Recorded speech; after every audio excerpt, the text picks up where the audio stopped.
Oke, assalamualaikum warahmatullahi wabarakatuh. Waalaikumsalam warahmatullahi wabarakatuh. Selamat pagi teman-teman, sehat? Alhamdulillah. Kalau ditanya, apakah sehat hari ini? Alhamdulillah, luar biasa. Gitu ya? Oke. Allahu Akbar. Oh ya, alhamdulillah, Allahu Akbar, luar biasa gitu ya. Oke. Selamat pagi teman-teman. Alhamdulillah, Allahu Akbar. Kembali. Ulang sekali lagi ya. Selamat pagi teman-teman. Alhamdulillah, Allahu Akbar. Luar biasa. Oke, tepuk tangan dulu buat kita semua. Oke teman-teman yang ada di sini, sekarang mau ada pelatihan tentang junior sekretari. Sebelum kita membuka pelatihan ini, adanya kita mau semangat pagi. Siapa yang sudah bangun pagi hari ini? Siapa? Saya. Ya. Cek kehadiran dulu ya. Siapa yang tidak hadir hari ini? Hadir semua. Nih. Nihil. Oke. Ada satu kata-kata quotes ya. Kalau kata anak sekarang quotes itu adalah jangan biarkan tantangan menjatuhkan semangat kita. Jadi apapun tantangannya pasti ada jalannya, ada rintangannya. Oh salah, ada jalannya tadi betul ya. Ada rintangan, ada jalannya. Pasti sekecil apapun jalannya pasti ada lolosnya gitu ya. Oke teman-teman, kita mulai masuk ya. Siapakah saya? Siapa yang udah kenal saya? Belum? Ya. Sekarang saya mau memperkenalkan diri dulu. Nama saya Dinda Handayana. Lalu alamat saya yang mau main ke rumah saya boleh di Jalan Bekasi Timur 5, Jatinegara, Jakarta Timur. Jadi main-main nih. Kalian kalau yang nggak ada yang punya di rumah di Jakarta Timur atau kerabat di Jakarta Timur, boleh main ke rumah Bu Dinda gitu. Nanti kalau ditanya siapa yang pernah ke Jakarta Timur, saya kemana? Ke rumah Bu Dinda gitu ya. Terus saya mengajar di SMK Muhammadiyah 11 Jakarta. Lalu yang mau calling boleh di 085776100686. Boleh juga bersurat, alamat email saya dindahandayana8@gmail.com. Oke, sebelum mulai saya akan menjelaskan tentang safety induction rules. Ini tentang keselamatan dalam bekerja ya. Yang pertama, kebersihan dan kerapihan pada tempat kerja, gudang, ruang operasi, ruang produksi, B3, bahan mudah terbakar dan lain-lain. Contohnya, kalian jika mau memulai sesuatu, tolong dilihat kebersihannya, kiri kanannya, atas bawah, jalur listriknya, ada yang terkelupas gak? Coba boleh dilihat dulu bawahnya, ada yang terkelupas? Chargernya, charger laptop boleh dilihat? Aman? Laptopnya juga tidak ada suara-suara yang mengerikan ya? Oke. Lalu yang kedua, kebersihan pada lantai, jalur rak kabel, induction ventilasi, blower, dicek dulu. Sudah aman? Lantainya aman? Tidak ada listrik ya, harus listrik ya, karena kita dilapisi sama kan? Yang ketiga, perapihan terhadap sisa buangan, barang yang tidak terpakai, mudah menyala, yang disimpan, atau jauhkan dari sumber api. Apakah di sini ada sumber api? Tidak ada kecuali listrik, tapi listriknya sejauh ini aman ya. Nggak boleh ada listrik yang terlalu semrawut itu ya. Itu yang memudahkan kebakaran. Yang keempat, sarana proteksi kebakaran mudah dilihat dan tidak terhalang. Boleh nanti kalau misalkan ada kebakaran, percikan api, boleh kita kan dekat sama toilet ya, boleh ambil kain, basahin, langsung diselupin ke sumber apinya gitu. Yang kelima, sarana jalan keluar harus bebas hambatan dan kedap asap atau panas. Ini langsung ya, langsung ke arah luar, jadi kita bebas dari kepulan asapnya. Baik, tata tertib. Kelihatan tuh. Ini kalau gini berapa apa namanya? Berisi. berisik, berarti nggak boleh berisik. Lalu kedua, ada yang merokok di sini? Ada yang nge-vape? Ya, ada juga ya. Alhamdulillah. Lalu dari telepon atau tidak boleh ada yang sambil telepon-teleponan, oya-oyaan boleh, tapi nggak boleh ada suara yang mengganggu. Dan terakhir, tidak boleh makan dan minum. Jika ada yang haus, boleh silakan keluar dulu, izin, nanti dilanjutkan lagi. Kecuali makan ya, kalau makan kan agak lama ya. Nah, ini ini kita ke roadmap pelatihan.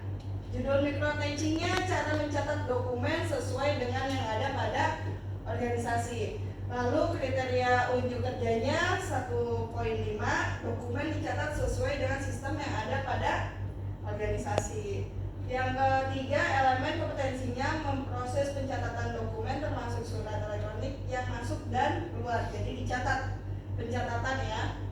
Yang terakhir, unit kompetensinya menangani penerimaan dan pengiriman dokumen. Kalau dalam SKKNI kita itu kodenya N.82 ADM 00.001.3. Apa itu penanganan pengiriman dan penerimaan dokumen apa?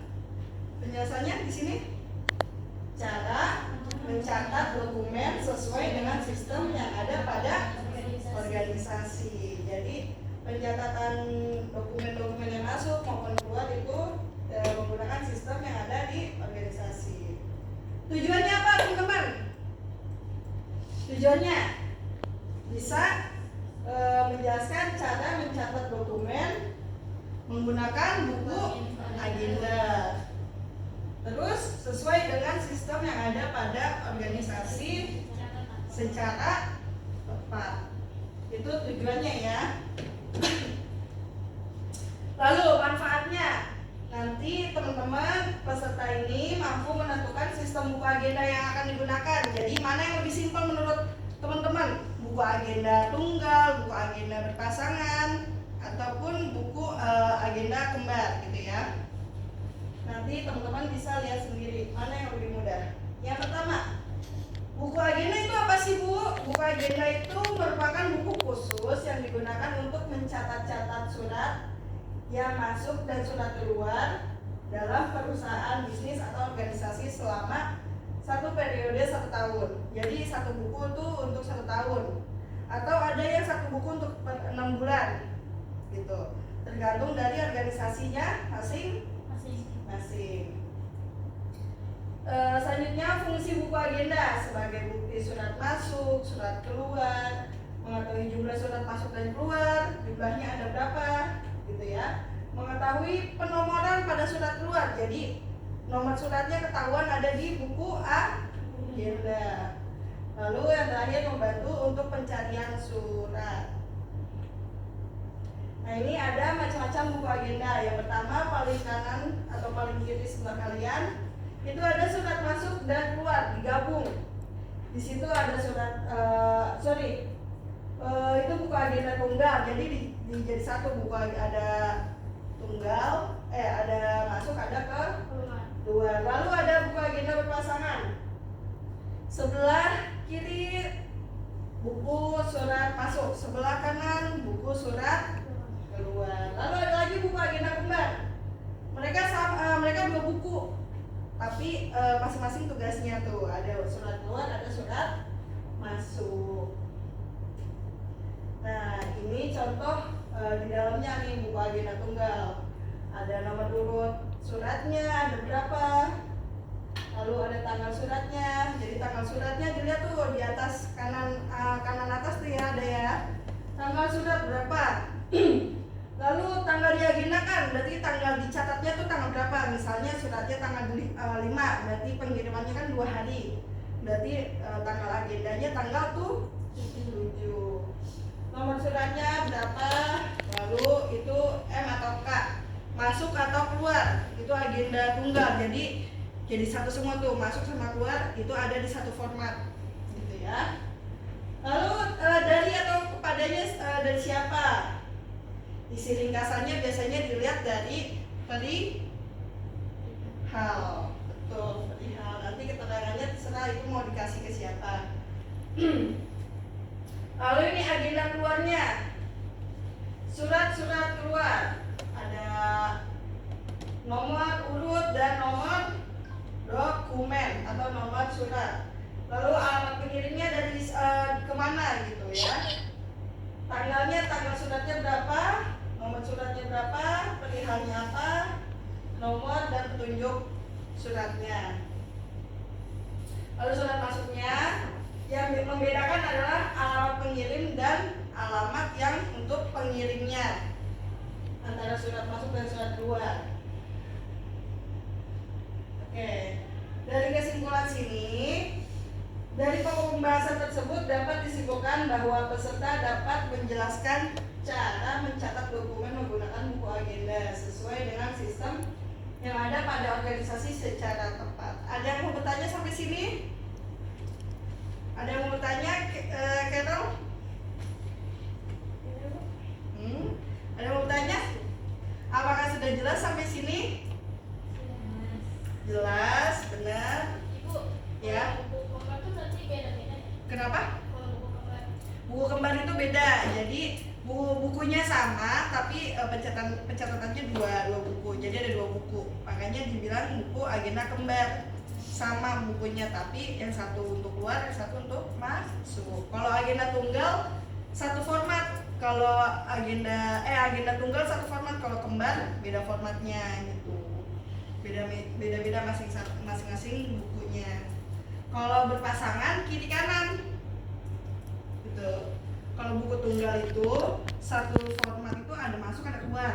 Kalau buku berpasangan di kanan itu surat masuk, di kiri surat keluar gitu. Kalau buku agenda kembar ada 2 buku, satu buat masuk, satu buat keluar. Jadi teman-teman terserah. Biasanya ada yang mau kalau lebih rapi buku agenda kembar. Kenapa? Karena buku masuk sendiri, keluar sendiri. Tapi kalau kalian yang mau cepet carinya di buku agenda tunggal. Kalau berpasangan bisa, tapi biasanya dia memakan lembarannya lebih ribet gitu ya. Antara biasanya ada yang pilih tunggal-tunggal, ada yang pilih kembar. Yang berpasangan itu jarang. Ada tapi jarang gitu ya. Karena yang lebih rapi itu menggunakan buku agenda kembar. Ada lagi yang mau bertanya? Ayo. Ada lagi? Cukup? Nah, aplikasi sekarang Ibu mau tanya ya. Sebutkan macam-macam sistem pencatatan pada buku agenda. Jadi nama-nama buku agendanya. Ada yang mau jawab? Tadi ada berapa? Carol? Ya. Buku agenda ada 3 jenis. Iya. Buku agenda tunggal, buku agenda berpasangan, dan buku agenda kembar. Iya betul. Betul. Coba kasih aplaus dulu buat Carol. Oke, sekarang evaluasi pembelajaran. Saya sudah mengirim link pada nomor WhatsApp kalian.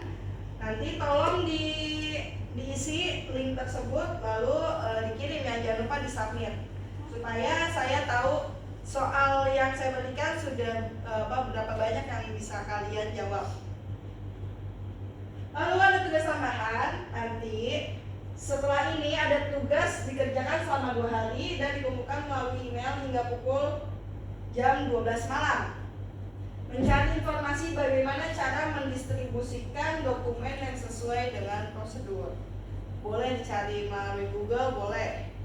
Nanti carinya lewat situ. Terima kasih atas perhatiannya teman-teman. Sampai sini semoga ilmu yang dikasih bisa bermanfaat buat teman-teman. Ya, selamat pagi teman-teman.